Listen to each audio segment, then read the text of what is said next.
Okay, so I've been sitting here staring at this sneak peek video for Monday's episode, March 9 specifically, and I am spiraling. Like, genuinely spiraling.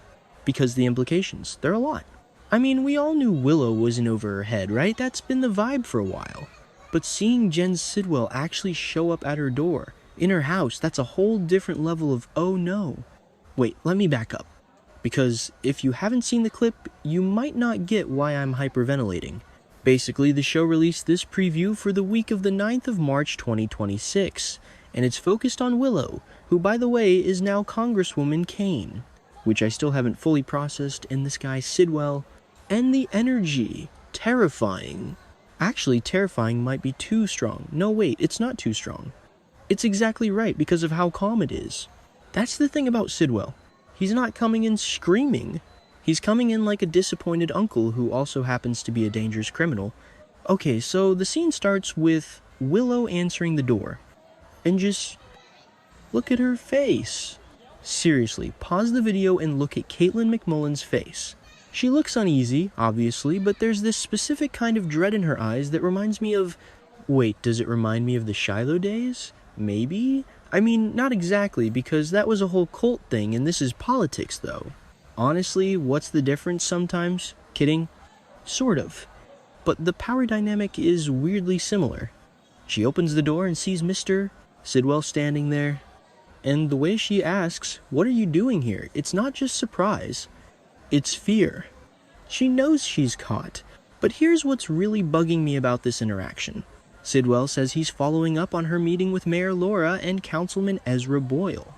Okay, first of all, Ezra Boyle. Can we talk about him for a second? Because in the clip, Sidwell basically confirms that Boyle is his mouthpiece. He says something like, "I heard you received conflicting advice about accepting guidance from donors such as myself." And Willow, poor trapped Willow, has to admit she did. She says she assumed Boyle was speaking on Sidwell's behalf.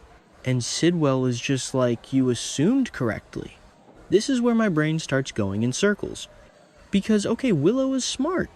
She's not naive. Well, actually, she kind of is naive sometimes. Or maybe idealistic is the better word. But she's been through so much. The whole Wiley thing.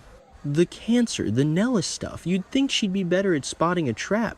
But here she is confirming that she took orders from a councilman because she knew he was a puppet for her donor. She's admitting complicity right there. And Sidwell knows it. He's literally getting her to say it out loud. It's a power move. And then he drops the line. The line that is going to haunt me all weekend. He says, "After all, you wouldn't be where you are today if it wasn't for me." Ugh. Just...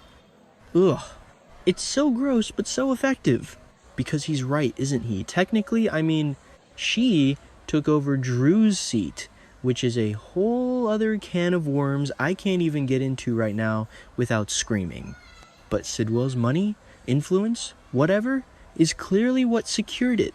He's holding her success over her head. It's classic manipulation 101. I made you, I own you. Wait, actually, let me rethink that. Is he saying he owns her? Or is he saying she's replaceable? Because later in the spoilers, it says he warns her that he could blow up her world if she doesn't cooperate.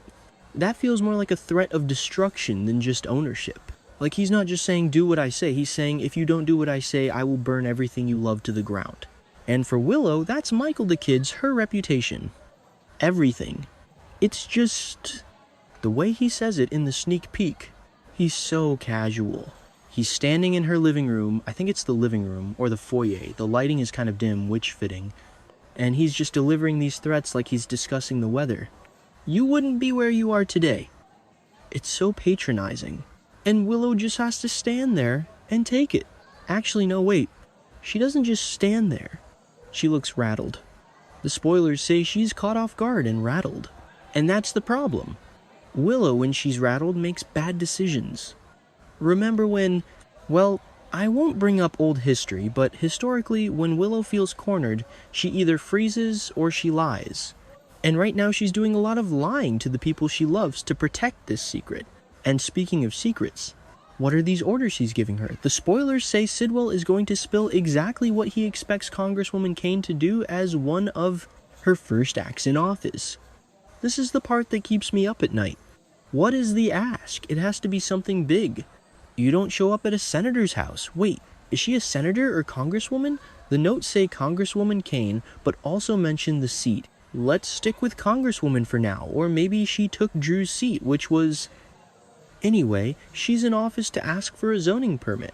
This is big league villainy. I have a theory. Okay, it's barely a theory, it's more of a hunch, based on the vibe. He mentions humanitarian aid or guidance from donors. Wait, did he say humanitarian aid in the clip? No, the notes say he talks about accepting guidance from donors. But the context of Sidwell usually involves shady business. If he's using her political position, it's probably to move something or hide something. And he's telling her to always take her cues from Ezra in the future. That's chilling. He's setting up a chain of command where she is literally at the bottom taking orders from a councilman who takes orders from a criminal. It's just so frustrating because Willow was supposed to be the moral compass. Or at least one of them. And now she's being forced to be a puppet. And the worst part is, she knows it. You can see it in the sneak peek. She's not confused about what's happening. She knows she made a deal with the devil, and now the devil is in her house asking for his payment. But wait, let's go back to the blow up her world threat. What does Sidwell actually have on her? Is it just that he funded her, or is there more? Because if it's just I funded you, that's bad press. Sure, but blowing up her world sounds like prison time. Or danger to her family. Does he have proof she did something illegal? Well, yeah, she just admitted she took advice from his lackey knowing it was from him. That's probably some kind of ethics violation, right? I don't know, I'm not a lawyer. But in Port Charles, ethics violation usually means blackmail material. And can we talk about the Mr. Sidwell thing? She calls him Mr. Sidwell. It's so formal. It shows how small she feels next to him. If it were Carly, she'd be like, get the hell out of my house. If it were Sam R.I.P., she'd have pulled a gun. But Willow says Mr. Sidwell. It breaks my heart a little. It shows she's still that scared girl inside despite all the power suits in the congressional seat. Actually, is that fair? Maybe she's being smart. Maybe she's playing along to survive. No, looking at the clip again, she looks genuinely terrified. I don't think this is a 4D chess move on her part. I think she is drowning. And the spoilers say this is just the beginning of the week. Monday, March 9. If this is how the week starts, with Sidwell in her living room threatening to destroy her life, where does it end? Does she cave? She has to. Alright, the notes say whether Willow approves or not, she'll need to get on board with Sidwell's instructions. That sounds like she's going to do it. Whatever dirty deed he wants, she's gonna do it. This is gonna ruin her. Not just politically, but personally. How does she look Michael in the eye after this? How does she pretend to be the noble public servant when she's taking orders from a guy like Sidwell? It's going to eat her alive. And we know Willow, she internalizes stress until she collapses. Wait, I just realized something else about the video. Sidwell says, you wouldn't be where you are today if it wasn't for me. Is there a double meaning there? Is it possible he's been pulling strings for her longer than she realizes? Probably not. I'm overthinking it. It's probably just about the election appointment. But with this show, you never know. Maybe he's connected to... No, I won't go down that rabbit hole. Stick to the clip. The clip is about control. It's about Sidwell marking his territory. He's coming into her safe space, her home, to show her that she has no safe space. That's the psychological warfare aspect.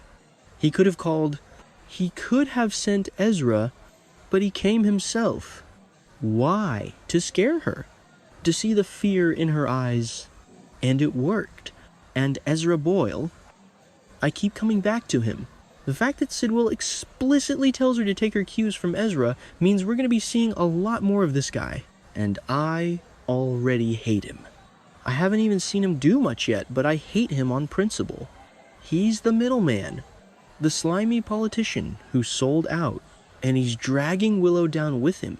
I wonder what the conflicting advice was that Sidwell mentioned. He said he heard she received conflicting advice about accepting guidance from donors. Who gave her the other advice? Was it Michael, Laura? If Laura gave her advice to stay away from donors like Sidwell, and Willow ignored it or got tricked by Boyle, that's going to be a huge conflict later, Laura is the mayor. If she finds out Willow is in Sidwell's pocket, oh man, the disappointment. I can't handle the idea of Laura looking at Willow with disappointment. But back to the sneak peek. The lighting, it's very shadowy, right? Or maybe that's just my screen. But it feels ominous.